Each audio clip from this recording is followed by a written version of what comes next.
Greetings, everybody. Welcome to another episode of Humans of the Ottoman Empire. Today, we will talk about yet another exciting subject, pirates and the Corsairs of the Ottoman Empire. We have a very dear guest and friend, Joshua White from University of Virginia. Welcome, Joshua. Thanks for being with us. Thank you for having me, Cengiz. All right. I'm sure that all of us have lots of wild imaginations about the pirates, thanks to, in part, probably, to Hollywood productions and anti-heroes like Pirates of the Caribbean or Captain Hook and the like, where these people were portrayed as violent, unruly, mischievous, bloodthirsty killers who were nothing but after spoils and ransackings, slaves and hidden treasures. Was this really the case? Are these popular imaginations true? So we will entertain these questions with the help of Dr. White today. We will also talk about the daily life of corsairs and pirates, their voyages, their raids, their headquarters, their hideouts, their heydays and declines, their golden ages, and of course, their bad times.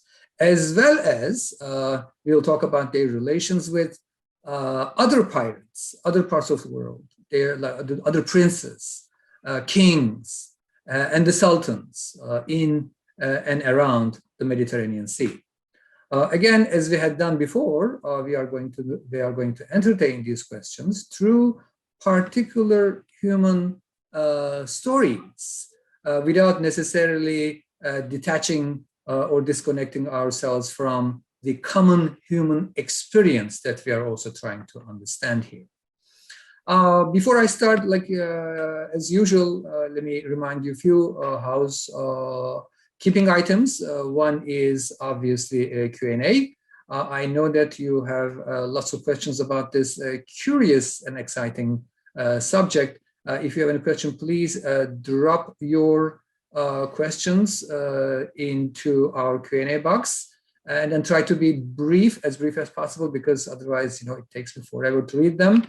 And then just wait till the end of the conversation, where we are going to again entertain some of your questions. So in the meantime, as you again remember from our previous formats, this is going to be somewhat a moderated discussions, meaning that I will be intervening once in a while, maybe more often than once in a while.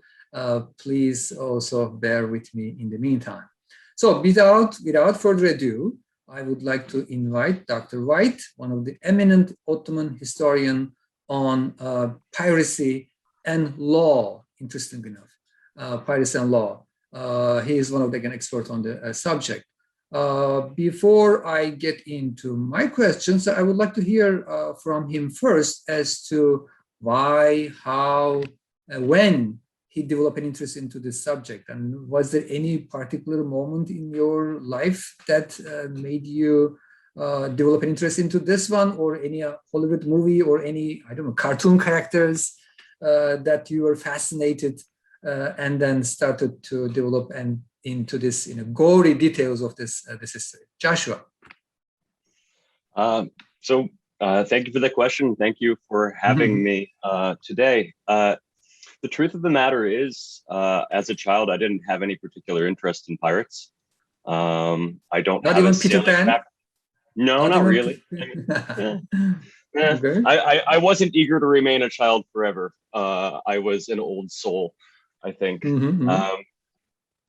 So the idea to pursue this topic really came in graduate school. I listened to your conversation with Giancarlo the other week, and our origin stories are not too dissimilar insofar as, I think now about when we get, applications for graduate school, and I recognize that I couldn't admit myself now to a graduate program because I had no idea what I wanted to do. When I started graduate school, I didn't know any Turkish, but I had very good Arabic and pretty good Latin, and people were more indulging of curiosity. And it was actually my first year in graduate school, I was taking a class with Gottfried Hagen, who you spoke with recently as well. He was my Right. teacher, taught me Ottoman. And He greetings taught to a him, by the class. way. Yes, he taught a class in my first year in graduate school called Microhistory and Macrohistory in Ottoman City in the Balkans. And it was Right. focused on Monastir in Macedonia. Mhm. Not a place where you'd think an interest in piracy would be inspired. But in the course of doing that class, I ended up researching and writing a paper on banditry in the Balkans. And I was relying, still at that point, partially on published sources, but I was relying on the one hand, administrative documents from Istanbul, from the Ottoman central government, and on the other from court records. And I realized that that sort of an approach, those kinds of sources, and that kind of topic allowed me to actually get into the things I was discovering I was really interested in, which were, on the one hand, diplomacy in the capitals, and on the other hand, diplomacy on the ground, on law and how people interact with it, how they Mhm. shape it, and how it shapes them in their lives and their destinies. And as I started then thinking not long after the class about what I might actually write a dissertation on, is I was thinking about what other topics like that would allow me to do those same things, because banditry in the Balkans was kind of a minefield, lots of competing nationalist historiographies. And I realized that piracy was the perfect way to talk about those questions of law and diplomacy. It was going to be Absolutely. the sugar that makes the medicine go down. And I was Mhm. astonished that there were so few books or even articles written on the basis of Ottoman sources. There were enough articles to prove you could do it, but Right. I recall in early visits to Istanbul, senior scholars telling me, oh no, you won't find anything, there's nothing. Which Mhm. we now know there's been a whole bunch of stuff published of late. We know that's not true. We've known that's not true for a very long time, but that's Right. kind of how I got into it, was that it would allow me to ask the kinds of questions I wanted to ask and answer them. And the rich promise of the Ottoman archives, which has attracted so many of us into the field, the idea that if you're interested in treasure, right, Mhm. as an Mhm. historian, where are you going to find it if not the Ottoman archives? Just so many things you could explore, with the Absolutely. idea that you would be the first person to actually do anything with it. And Awesome. that was it. I mean, it seems that you do not regret at all that you have chosen this path. No, no. And all the more so because it's one area in which it is not difficult to demonstrate to our colleagues in other fields Mhm. that there's Mhm. exciting stuff going on. I wish it were not the case, but piracy is something that excites everybody, right? So Absolutely. it's Absolutely. worked out well. Absolutely. It's a very colorful subject. I mean, we have been talking about these issues, these similar topics with Giancarlo and then Dr. Hagen and Emrah Sefa Gürkan in last 3 weeks, that, each episode was really a thrilling episode in that regard, that you just learn so much about that world. Let's just start from the basics again then. I mean, curious enough, in Turkish, we have the word, we like, korsan, but there's not much difference between, the piracy or pirate and corsair. I mean, for our uh, non-professional lay audience, would you mind, like, defining these terms in the simplest terms possible? I mean, what are the difference between pirates and corsairs and privateers in that regard? So the shortest answer to that question is legitimacy Mm-hmm, mm-hmm, and legality, right? mm-hmm, Tactically, what does a pirate do? What does a corsair do? A privateer and a corsair are effectively the same thing. mm-hmm, They take stuff from people, right? mm-hmm, So the only thing that's different between the pirate is that the pirate has no authorization and may mm-hmm, take it from whoever they wish. The mm-hmm, corsair or privateer, at least in theory, has authorization from a sovereign, and often mm-hmm, with the added layer of legitimacy from their faith, to attack a particular enemy. That enemy might be the subjects of another state or power, mm-hmm, with which their sovereign, or the sovereign at least employing them, considers themselves to be mm-hmm, at war. Or it could be people who are subject or belong to another faith, or a combination of the two. mm-hmm, So that's the really main difference, right? So Corsan really properly is corsair. And within Turkish of the 16th, 17th centuries, there are a variety of other terms that might be deployed to refer to people we would think of as pure pirates, right? Those who have no allegiance to any government or power, who choose their enemies at random. But what we'll find really is that there aren't too many people who want to be called pirates, who would embrace that term. Everybody wants to find a way to position what they're doing as legal and legitimate and defensible in some sort of way. And so what we'll find is that there's far more identifiable corsairs than there are professional pirates. But there are lots of people who dabble in piracy, right? Fishermen or merchants or whoever else who, when the opportunity presents itself, will happily steal things from people. And so the last thing I'll say, so I don't ramble too long here, is that in the Mediterranean,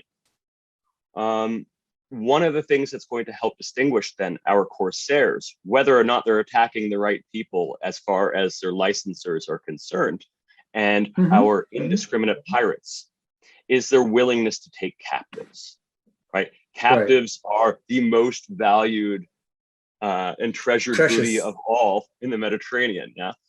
And so what matters here then is whether you have a place to put them or a place where you can sell them. If you are a pirate and you have neither, right? That is to say, you have no power protecting you, then captives become not something that are profitable, they become a liability. And so what we'll notice then is that pirates, true pirates, indiscriminate, unlicensed, want to hide their activities pirates because they don't want to get executed for piracy, tend to be the most violent of all. They're the ones who kill everybody to take the booty because they don't want to leave any witnesses. Right.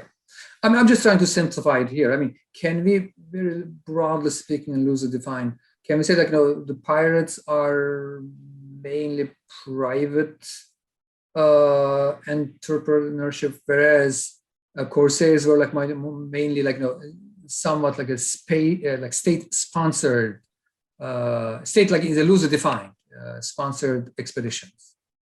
I would say there's more of a spectrum than that many of those who would be referred to as corsairs and who would embrace that title for themselves rose to prominence not through state sponsorship, but actually probably through some measure of piracy. And then having acquired a following, having acquired a large enough ship, then we're able to move on to a more legitimate path. But in other instances, what you find is that we have this expectation that military force should be deployed by and be monopolized by a state. But this was simply not the way things worked in the 16th and 17th centuries, and well through the 18th as well. And so it's private entrepreneurs who take government contracts to exert violence on their behalf. So it's still private. But what we'll find is that the pirates are either people who are in very isolated places with very limited opportunities to engage in other more legitimate forms of commerce, so they might do those too, or they are merchants or corsairs who have simply decided to go and do something they're not supposed to do. So in the 16th century, in the 17th century, we're often talking about English and Dutch merchants who have very powerful ships, and just while they are on legitimate trading missions carrying cargo for paying customers, will simply steal whatever fancies them on the way because they can. It is. Then it is just possible to think that it is the pirates' best interest actually to get the state protection, not only for legitimacy but also protection, right? I mean, they are being protected against other pirates in that regard too. So the piracy then, or corsair, or that career path, was it a decent career path that people wanted to be? I mean, I would imagine that it's very lucrative as well as very dangerous. and still was the desirable, say, career path in the 16th, 17th century world, you think? So I think it depends a lot on where you're from All and right. what other opportunities are available to you. Mm-hmm. That I think for somebody who had the potential of being, a reasonably well-paid artisan in Istanbul, is Mm-hmm. going off and being a corsair was probably not a better bet for you. Mm-hmm. Mm-hmm. If, however, you were from a maritime community and you were a regular sailor, Right. and you were involved in, regular legitimate trade, you might have more money, more opportunity advancement available to you as a corsair. But the vast majority of corsairs probably don't strike it rich. Mm-hmm. Mm-hmm. And a lot of them die young in miserable fashion. Yeah. So a lot of these people are going to live hard, and because they recognize that a future of happy retirement, the sort of end that Hayreddin Barbarossa has, hanging out in his palace in Istanbul and dictating his memoirs before he dies. That's Right. not how it usually ends. Right. It's in the Now, movies only, probably. I'm sorry. It's in the movies only, probably. Yes, precisely. And when we see this true of pirates in other societies too, where there's this recognition that compared to the other opportunities available to you, and this is in particular why, to be a corsair based in Algiers or Tunis and Tripoli, if you are of origin from the coasts of Southern Europe, or are a Dutch or English sailor, where you have been exploited, you have been beaten by merchant marine captains, you have been denied your wages. Then the opportunity for advancement, where it doesn't matter who your parents were, it doesn't matter where you came from, if you were skilled, the opportunity to advance in a place like Algiers is incredibly attractive. Right. That's huge. But still, the vast majority of these people, are they going to get rich? No way. No. Again, it's a very risky, dangerous, and yet rewarding at the same time if you take the risk. It's like gambling almost. So is fishing. Yeah. That's the thing. Fishing's super dangerous too, and you make more money, maybe. Maybe is the word here. Maybe. In our popular imagination, I mean, the corsairs or pirates, or even sailors in general, I mean, they were always pictured as fugitives and criminals and renegades and unruly people and crooks too. I mean, but from your descriptions, I mean, they could be any kind of people. Yeah, I mean, they could be all of those things. Although a lot of them would probably draw the line there, not necessarily with renegade or with fugitive, but with crook. That to be a corsair, at least, was a profession that was considered by its practitioners and even by some of its victims as honorable. Right. That the word of a corsair was supposed to mean something. That the whole industry of corsairing and of taking captives and holding them for ransom in the Mediterranean was a reciprocal industry, right? One in which all powers along the Mediterranean played a part, in which Muslims, Christians, and Jews had a role, and in which, if you could not at least have some measure of trust in the power of reciprocity and in people's word, it would never work. And so, I mean, we know certainly of plenty of instances in which people made a deal and then broke it. Is that we know about these precisely because people reacted to them. That if a corsair and their victim, corsair landed on a coast, took a bunch of captives, they might sail just a little bit past the coast and they raise a white flag, which signaled a willingness to negotiate. At which point they'd reapproach the shore and they would negotiate. They'd invite people aboard the ship and they talk money. And that sort of situation where then they expect the shore batteries will not fire on them. And the people coming aboard to negotiate understand that they won't sail off with them on the ship. And they can negotiate, at least in theory, in good faith for the return of their people. Those sorts of things are every day in the Mediterranean of the 16th, 17th, 18th centuries. Whether we're talking about Catholic Corsairs or Muslim Corsairs, whatever their origins, this is a kind of universal part of the Mediterranean experience. And so that's the one part that's different, right? That's Is absolutely that honesty might really matter here, but otherwise fugitives, yeah, for sure. yeah. Renegades, tons of them. But still, I mean, your works really fascinates me in that regard. That, you know, again, in our popular imagination, we always think that, you know, they have the whole open space and the whole ocean belongs to them, where they could do whatever they want to.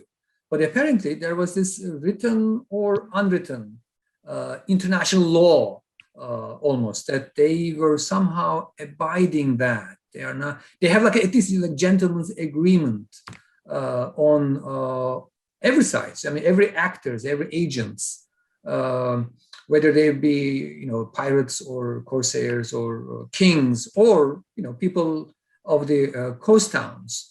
They knew what's going to happen, apparently. Can you just talk about this visible or invisible, seen or unseen law or tradition that everyone somehow takes part and do their job in that?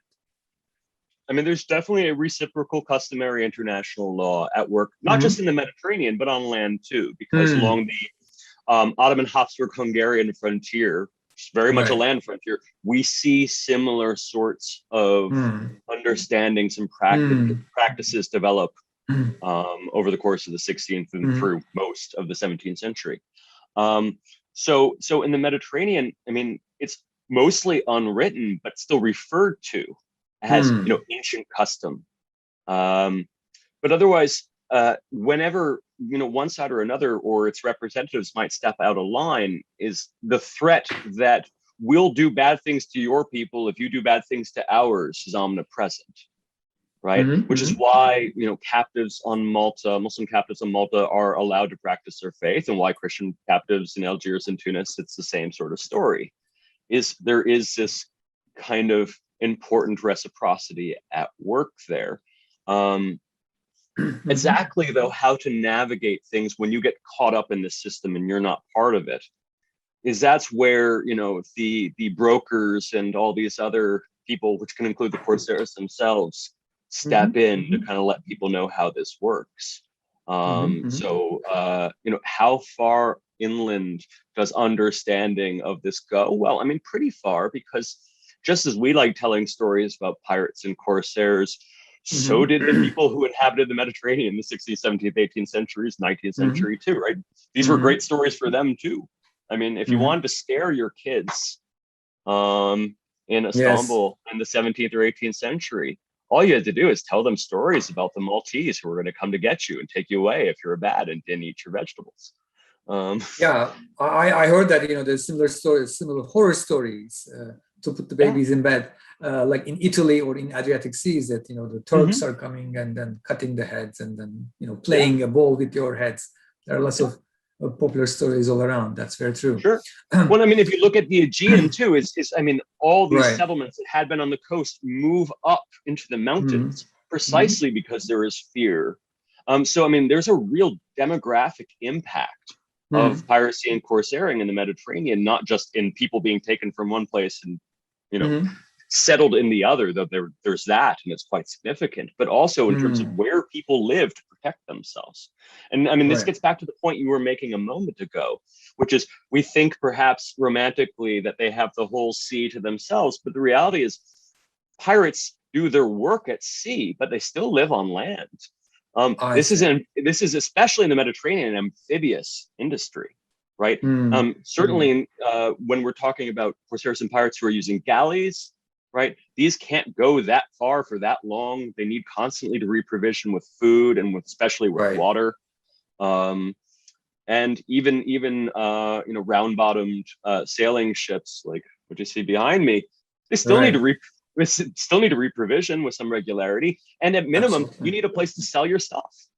You need a place to get more gunpowder, to get more cannonballs, to repair your sails. You need supplies. You need supplies, basically. And so you need people who are willing to work with you. And so, you know, no pirate sails alone.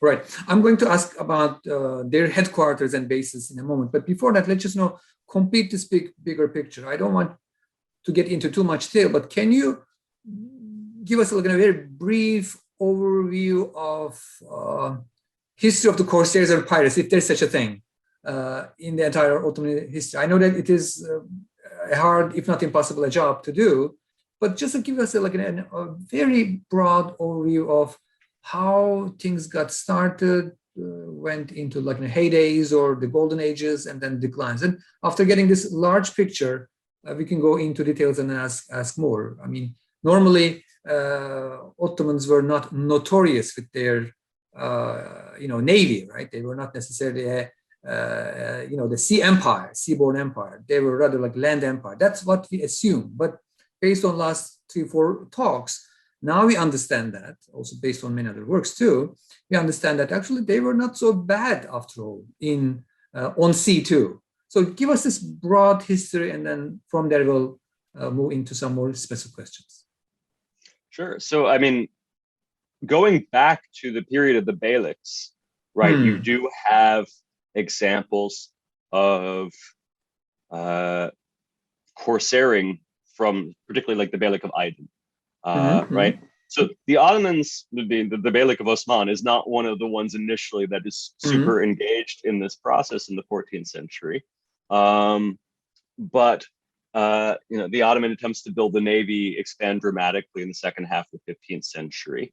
And, the one thing that, you can say kind of constantly about the Ottomans is that they understood HR, right? Yes, human resources and logistics were an Ottoman talent going all the way back. And so when you can't get somebody from within your system who can do what you need to do, is you contract, right? Absolutely. Find somebody who's willing to do it. And undoubtedly, whether it's cannon founding or corsairing, there is going to be somebody nearby or within your domains who has the expertise you require, and you give them a good offer, or you make them do it, or some combination of the two, and you're off to the races, right? So the fact that the Ottomans had plenty of seafaring Greeks around meant that they had from very early on a deep reservoir of people with the talent, experience, and knowledge necessary to succeed at sea. And in particular, the knowledge and skills that a corsair needs to be successful as a corsair individually are scalable to some degree. But the challenge of being able to build enough ships, cast enough cannon, and then put them to work in conquering territory is kind of one issue. Right. Knowing where to take your ships, how to use them strategically is another, right? Fine. So the Ottomans, by the middle of the 15th century, are solving that first problem. We first start getting cannons put on the galleys right at the end of the 15th century. Like 1499 is the first kind of use of cannons on galleys in battle.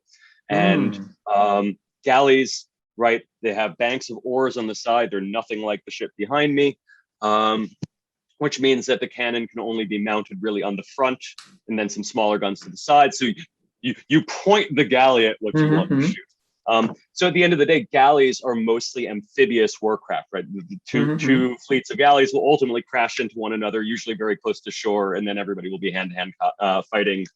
And what the Ottomans have going for them there, right, is archers in huge numbers and with great quality. Okay, so that's stuff that the Ottomans are already fully prepared to do. What they need and what they find in local corsairs who have often kind of received their training unofficially and elsewhere is the expertise necessary to scare the crap out of their enemies and at a fairly low cost. And so what we start to see is, especially during the reign of Sultan Bayezid II, that the deficiencies of the Ottoman Navy during the reign of Mehmed II were not one of quantity, but the use of it strategically for something other than amphibious support, right? They could deploy it effectively to back up land forces in conquering a place like Evia.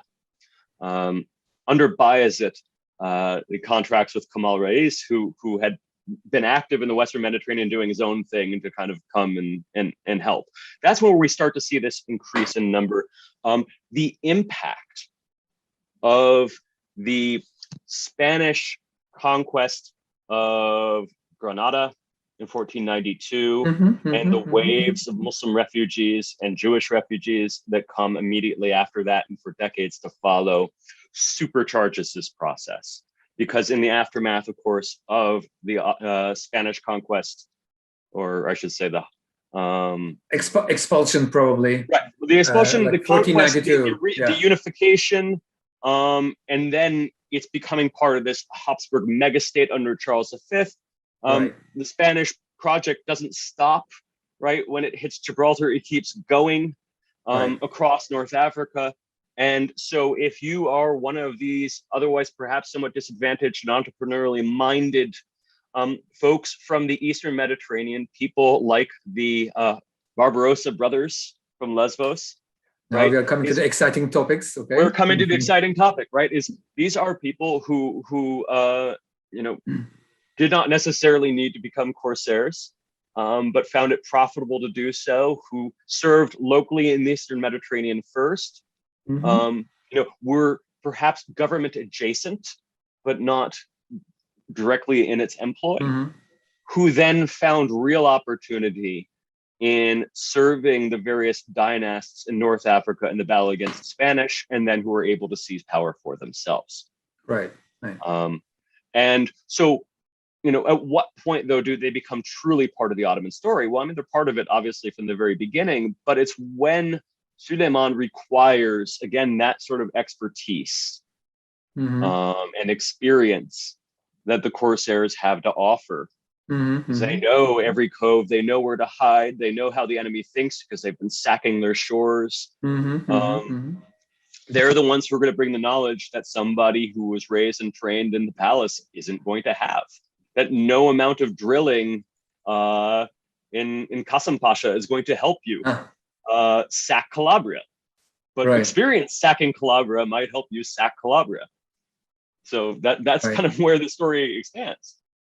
So can we say then, then the late 15th and then entire 16th century seems to be the most exciting period of the piracy or corsairship, history, not only in the Ottoman Empire, apparently in the entire Mediterranean, right? I mean, can we say that safely?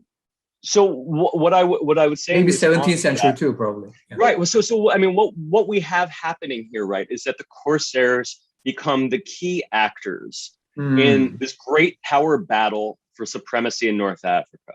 And that battle for supremacy in North Africa is less about controlling North Africa yourself, but denying it to your enemy, right? The idea, once the Habsburgs become the Ottomans, grand enemy on every frontier, is allowing them to control the North African coast is wholly unacceptable.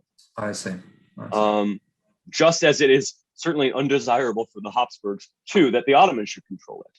And so Corsairs, like the Barbarossa brothers, in particular Hayreddin, after Orich's death, and then his proteges, some of whom have origins within Ottoman domains, but others are, formerly Christian captives who have been, have rose through the ranks through their skill and their connections.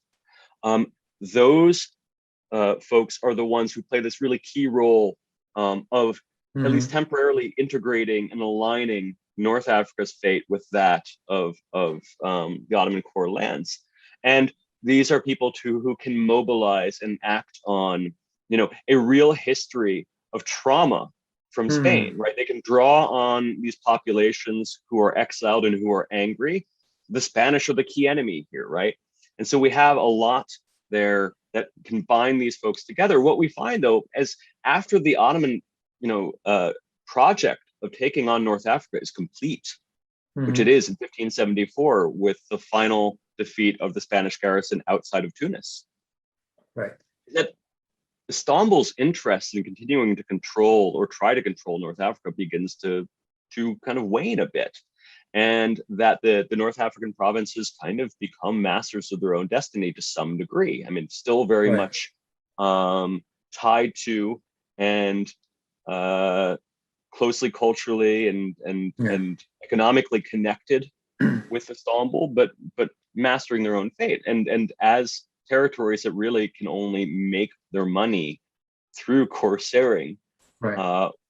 So this is where I get back to your question, which is more exciting. 16th century is a period where we have these enormous galley fleets, hundreds of ships with many tens of thousands of men landing on these poor islands and just laying waste to them, carrying off every moving, living thing on them, wiping them clean like locusts. This is the sort of thing that we see happening in the 16th century repeatedly.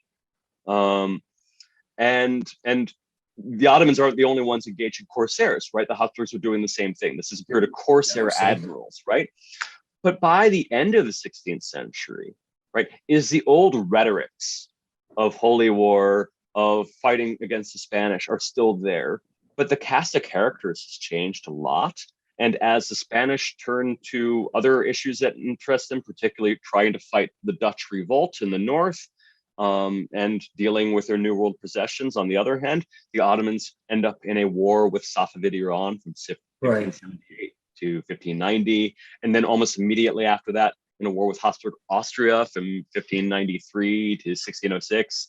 And during that, to a massive revolt in Anatolia, the Jalali revolt. North Africa does whatever it wants. So we get more piracy and more corsairing in the 17th century than we had in the 16th century, but it's smaller in scale and less easily controlled. Okay, awesome. I mean, let's just, for the sake of completing this story, just let's say a few things because we have lots of questions and then time is also passing so fast with these exciting, episodes and stories. The waning of this whole corsair pirate issue in Mediterranean, or for Ottomans and for also at a global scale. And at some point, it seems that issue lose its relevance and importance probably by the end of the beginning of the 19th century. Just say a few things about that, and then we'll move on to other questions.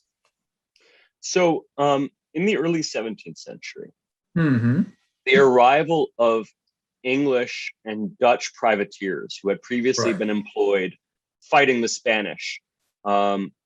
After the English make peace with Spain in these first few years of the 17th century, after the Dutch agree to a truce with Spain shortly after that, is if you were a Dutch or English privateer and you liked fighting the Spanish and you wanted to keep having it be legal, now your base is not going to be in the Netherlands or in England anymore. You'll show up in Algiers and Tunis or in Saleh in Morocco, and they'll be perfectly happy to host you. You can convert, you can not convert, your choice. And then they'll capture a bunch of their people, so on and so forth. Okay, so what happens then is in the first half of the 17th century, the corsairs operating out of Algiers and Tunis actually have a qualitative advantage in their ships over the Ottomans, over the English, over the French, such that at least for those operating in the Mediterranean, there are really not very many who could easily stand against them. By the second half of the 17th century, that advantage is not there anymore. Which is not to say that there are any joke, there are no pushovers. But by the last decades of the 17th century, by this point, Ottoman Istanbul isn't seeing a whole lot of benefit from these guys. They weren't particularly helpful in some of the Ottoman conflicts of the middle and second half of the 17th century. Every time the Ottomans try to send somebody out there to be the governor general, they often get imprisoned or kicked out, sometimes murdered, but at minimum ignored. And so given that the Ottomans have been making peace treaties with the French, with the English, with the Dutch, and then Algiers and Tunis and Tripoli tend to ignore those treaties or to demand that those powers agree to treaties directly with them, which begins happening in earnest in the 1620s, is in the second half of the 17th century as that qualitative change begins to happen, where the French Navy, for example, becomes rather more powerful, is all this treaty making that has been happening in previous decades previously to the advantage of the North African city-states, begins to be less in their advantage. That you have, for the first time in earnest in 1682, the French send a fleet under Abraham Duquesne to Algiers, saying we're basically going to agree to a treaty now, and then bombing the crap out of them until they do. And so that pattern of the French and then the English and the Dutch showing up with their navies and then suggesting it's time to agree to a new treaty increases. But these treaties are still profitable. And over the course of the 18th century, ultimately, the major North African corsairing powers agree to treaties with basically every single European state, for which they receive a certain quantity of money and often some ships and weapons, or some trade goods, or a combination of those things. And then a system of passes will be set up so that they won't attack those people. And so as long as you have peace relations with them, they don't attack you for the most part. Now, if these treaties are broken by one side or the other, the French keep taking Muslim captives, which upsets quite justifiably the North African treaty partners, who say that's a violation of our treaty, so on and so forth. So there's conflict periodically between these powers, which results in flare-ups of corsairing. But over the course of the 18th century, then this starts to die down, and at the same time, the corsairs from Catholic Europe who had preyed on the Ottomans are increasingly restrained because they're bad for business too, right? So the French become the leading European merchant power in the Mediterranean in the 18th century.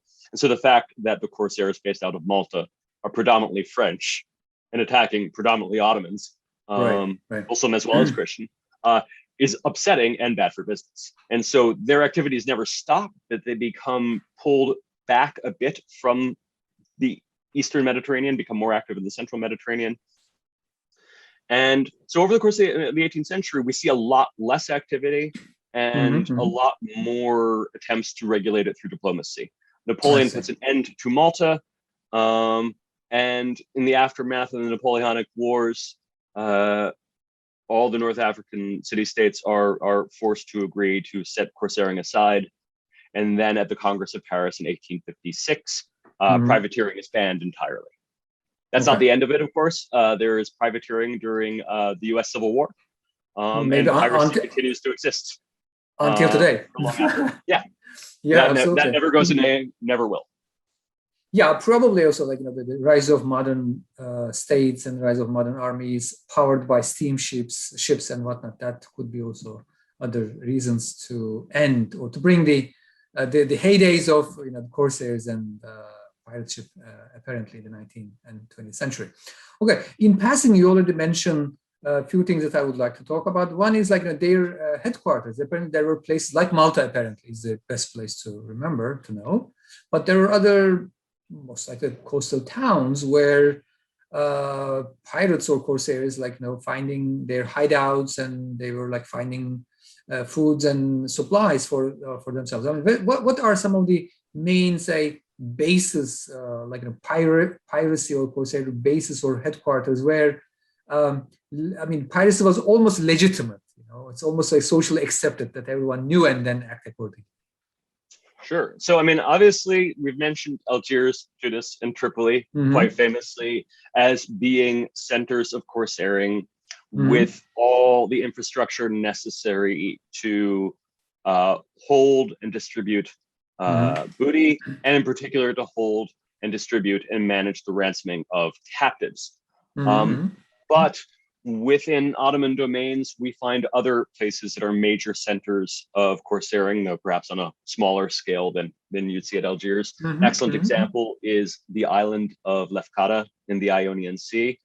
So this is one of the Ionian islands that is in Ottoman possession. It has attached to it a small, tiny island with a fortress on it called Ayamavra or Santa Mora, which becomes, shortly after its conquest, a major Ottoman corsairing base, and a place that is very useful to the Ottomans whenever they're at war, because they can track the entrance and exit of Phoenician shipping from the Adriatic. But even in peacetime, they tend to raid and capture Phoenician subjects. but also Ottoman subjects from the coastline. Evliya Çelebi visits, he's the great Ottoman traveler Evliya Çelebi visits the island in the 1670s, so right after the war with Venice for Crete has ended. That war went on from 1645 to 1669. So for a very long time, if you were a corsair in the Mediterranean on Team Ottoman, you had a legitimate target in Venice and its allies, right? Anybody who was a subject of Venice or its allies, and that's a lot of people in the Mediterranean, you could attack. As soon as peace happens, of course, these guys now have nobody legitimate to attack anymore. So what do? They turn pirate, basically. And so this is a major base. It attracts people from all over Ottoman coastal lands. We're told, people spoke Greek accented Turkish and Greek and lingua franca. And that when they weren't out trying to capture ships and snatch captives from nearby islands and shores, they were in the tavern getting drunk and listening to the saws. There you go. But they were very pious holy warriors, Evliya tells us too. So make of that what you will. The number of towns on the Ottoman Albanian coast, like what is now present-day Durrës, present-day Vlorë, and Ulcin in now present-day Montenegro, were major bases of corsairing in the 16th, 17th, and Ulcin especially also in the 18th century. Yeah, Dulgina, I guess. Exactly. Exactly. Yeah. Right. So, if you were to visit Montenegro and go to Ulcin now, you will see the fortress has in it a prison for the captives. And right outside the prison for the captives is the Kafehane. And you will see, a bank of seats, and then the sailors scratched into the wall, images of ships that look just like the one behind me. Cool. And you can imagine these guys having their coffee after coming back for some raiding and listening to some stories and maybe having a little bit of rocco with their coffee. I don't know. That's an amazing town. Another fun fact about that town, by the way, as you might know, Cervantes was banished there at some point, legend has it. But this is not legend. Shabtai Tzvi, the famous Jewish messiah from the 17th century, was banished there and died there in that prison. And today it is a place of visit for many people for that reason.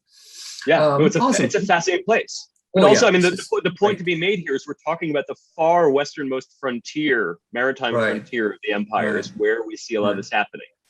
And then a bunch of the islands in the Aegean are actually controlled by Christian corsairs and pirates. Places like Milos and Ios and Mykonos sometimes are major bases. Lots of little places to hide your ship, lots of coves, and poor Christian communities that will supply sailors. Absolutely. I mean, it is another interesting thing, of course. I mean, yes, on the one hand, we are talking about like religious wars and holy wars on both sides, but there are times where neither religion nor race nor ethnicity, played a role, that, people could come and mingle and then do things together, at least, especially at the sea, in this world.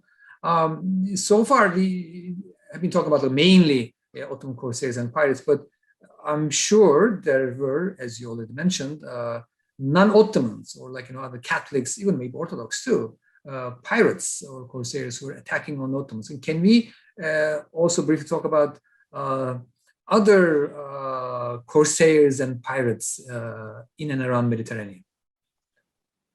So, the Eastern Mediterranean, or the Ottoman Mediterranean, is a major center of activity for non-Ottoman corsairs and pirates. That if you are interested in capturing Muslims and Jews, that's where the action is.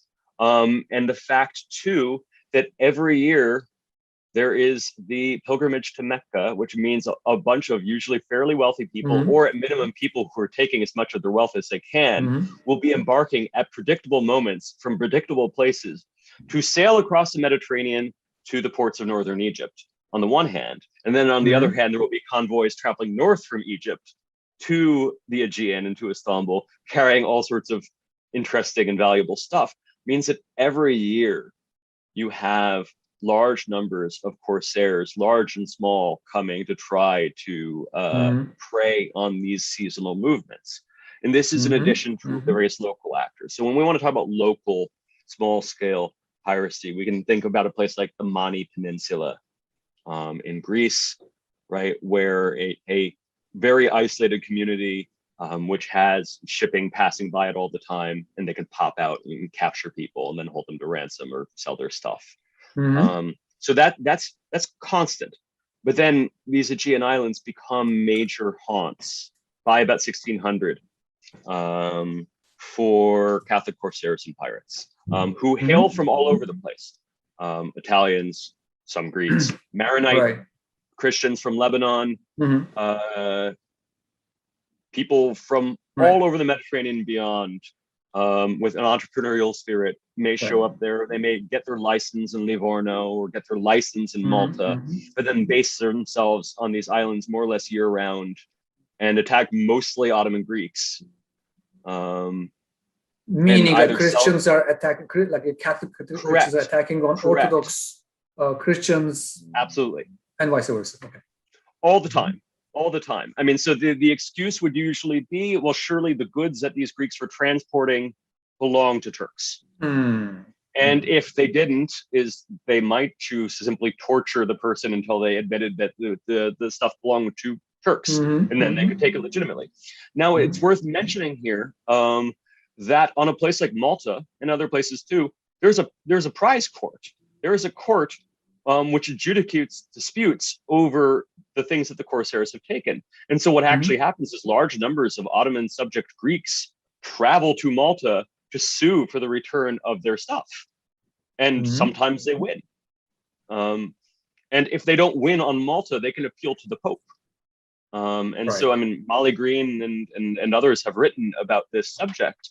That, again, this kind of gets us back to the point that corsairing was supposed to be legal, or at least it was legal in the view of somebody.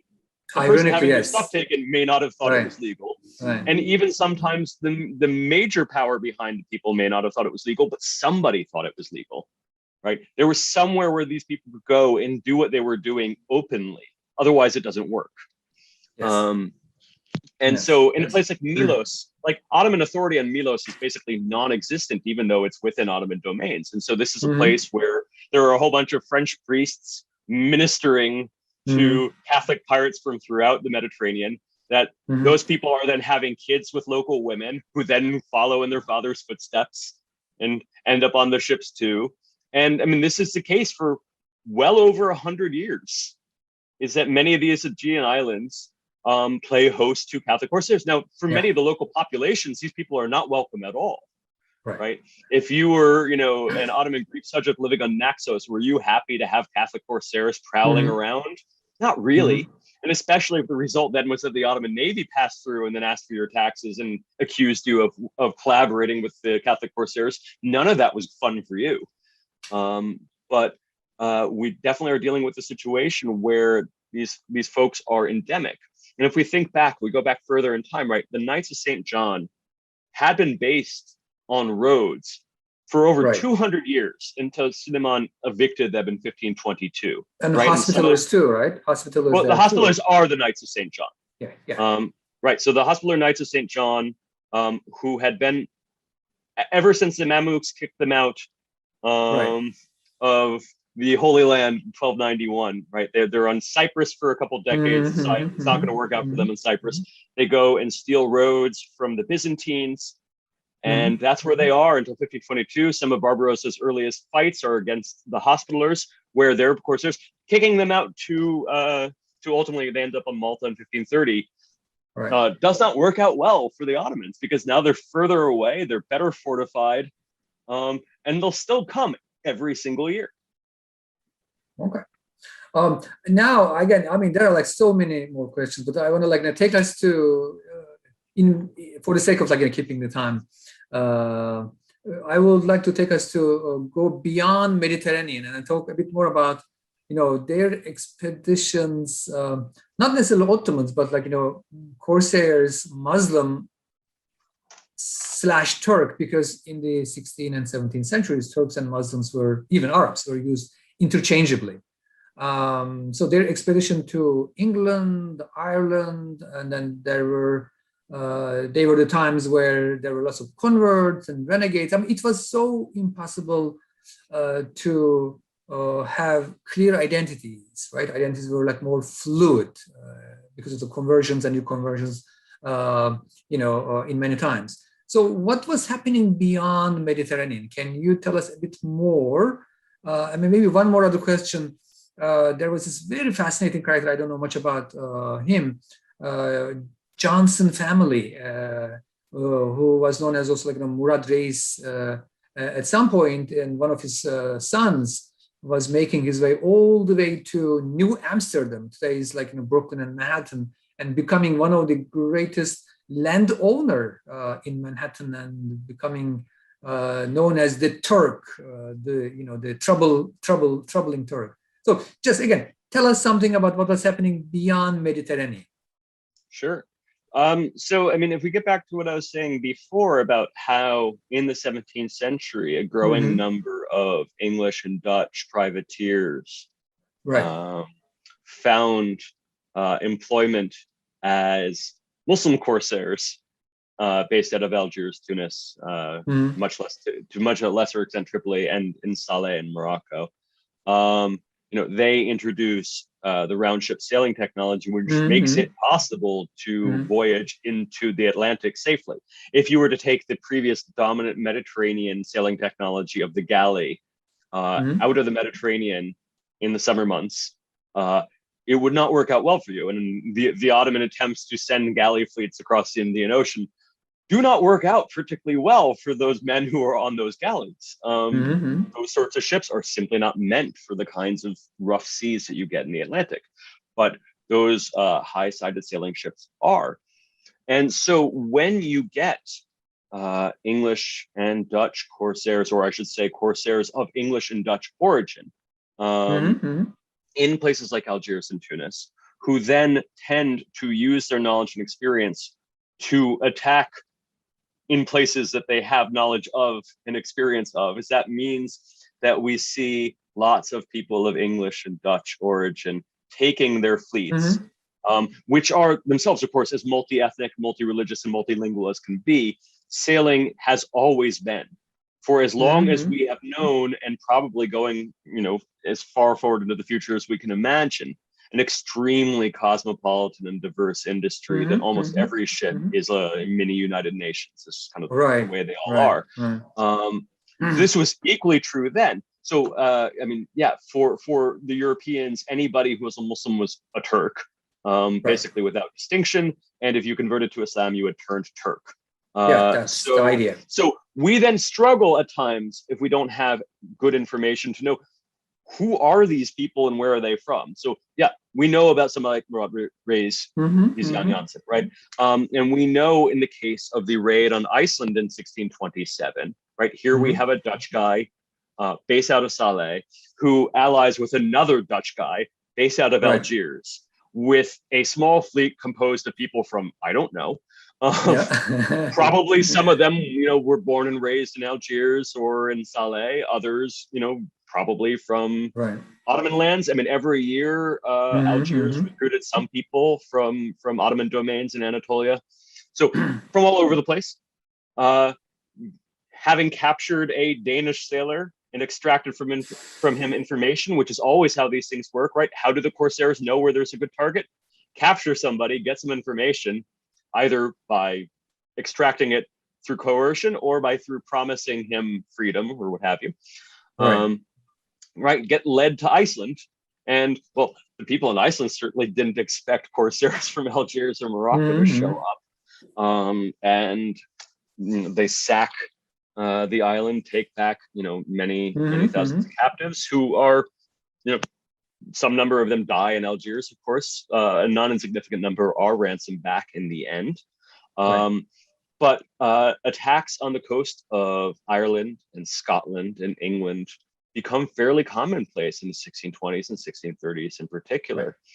And this is a direct consequence of that technology transfer. And that experience transfer that comes from these people switching sides by going from being English and Dutch privateers fighting against the Spanish to being Algerian and Tunisian corsairs fighting against the Spanish and others. And it speaks too to how far things in the 17th century get away from the old ideologies and the old rhetorics. To what extent is this about religion? Absolutely. No way for us to know really what Jan Janssen believed.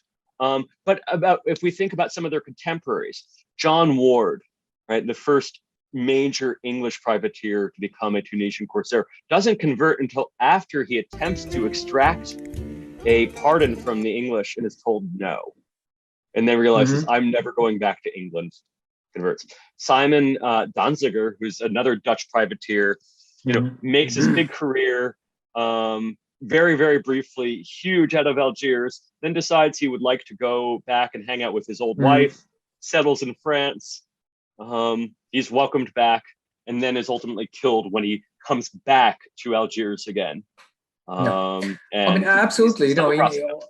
On the frontiers again, the identities were consciously, purposefully, like fluid and ambiguous, and double and triple identities were just fact of the day.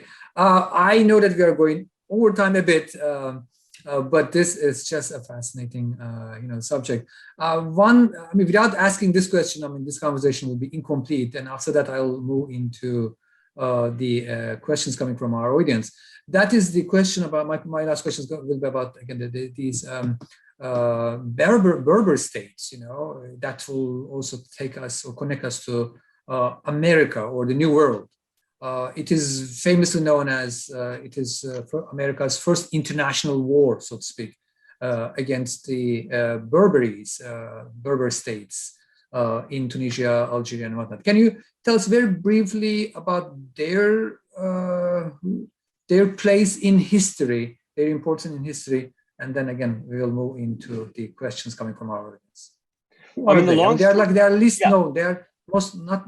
That episode of history is not very well known. That's why I just would like to bring that to our attention. Well, so it's immortalized in the Marine Corps hymn, "The Shores of Tripoli," and it's a function of the dynamics I was describing before, which is in the 18th century, Algiers, Tunis, and Tripoli, which by this point are all entirely self-governing and with a fairly limited amount of. They're certainly connected still to Istanbul, but they all have their own ruling dynasties, their own governments. They sign peace treaties of their own accord without asking for permission from Istanbul.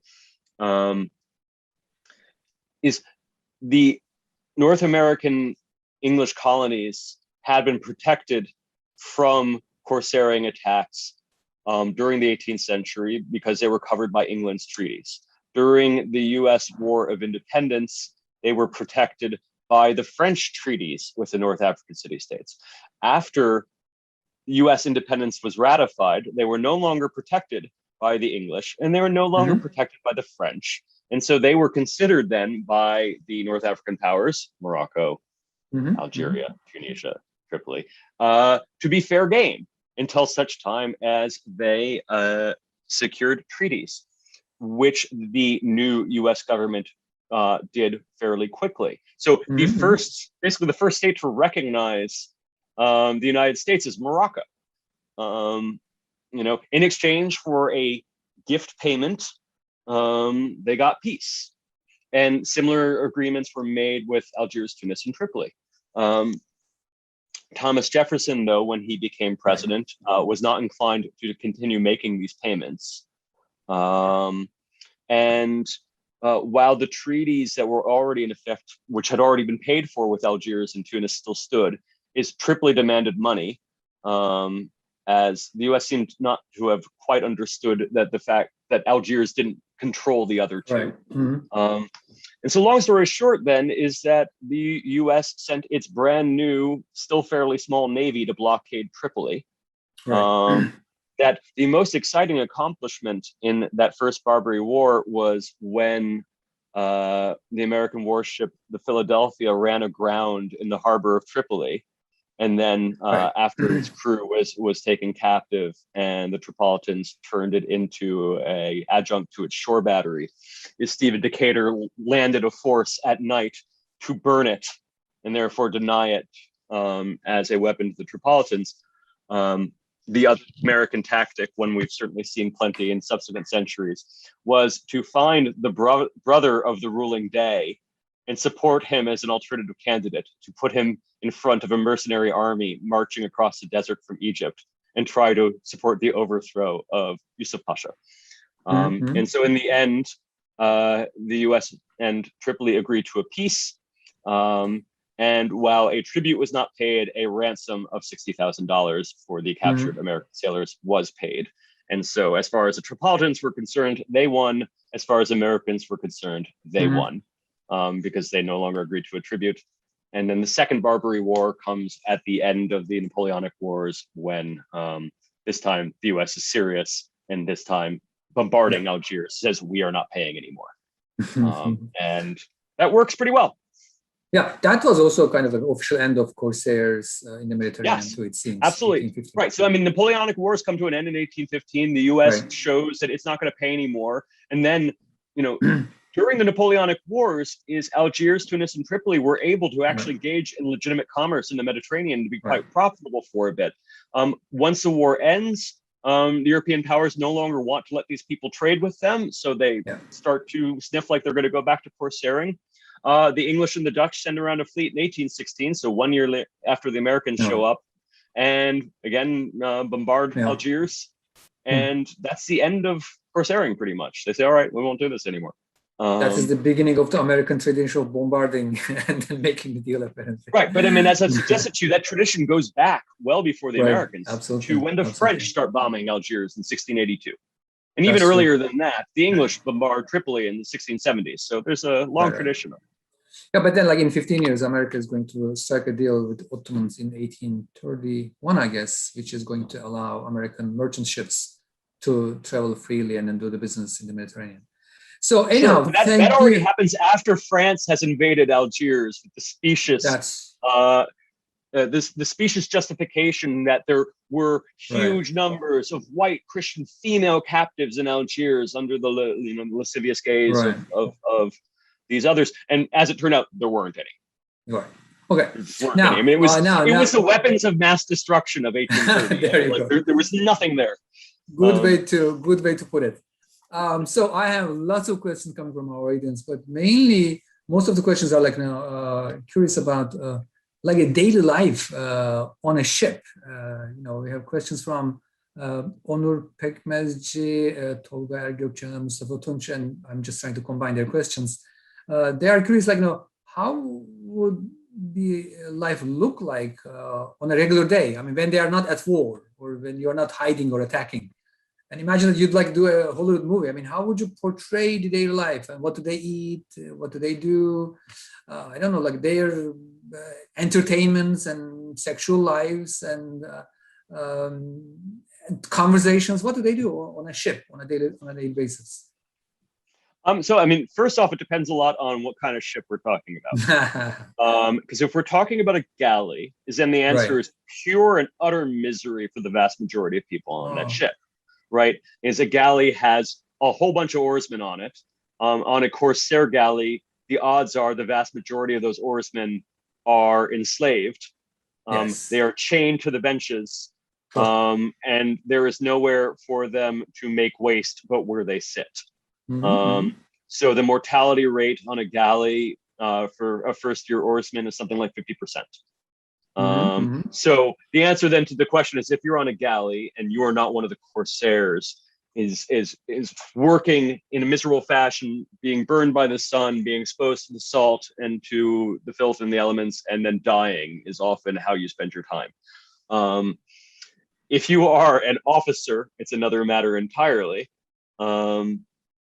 Officers might eat fairly well. Now, if we're talking about a sailing ship, which is the majority of the ships, certainly by the second half of the 17th century.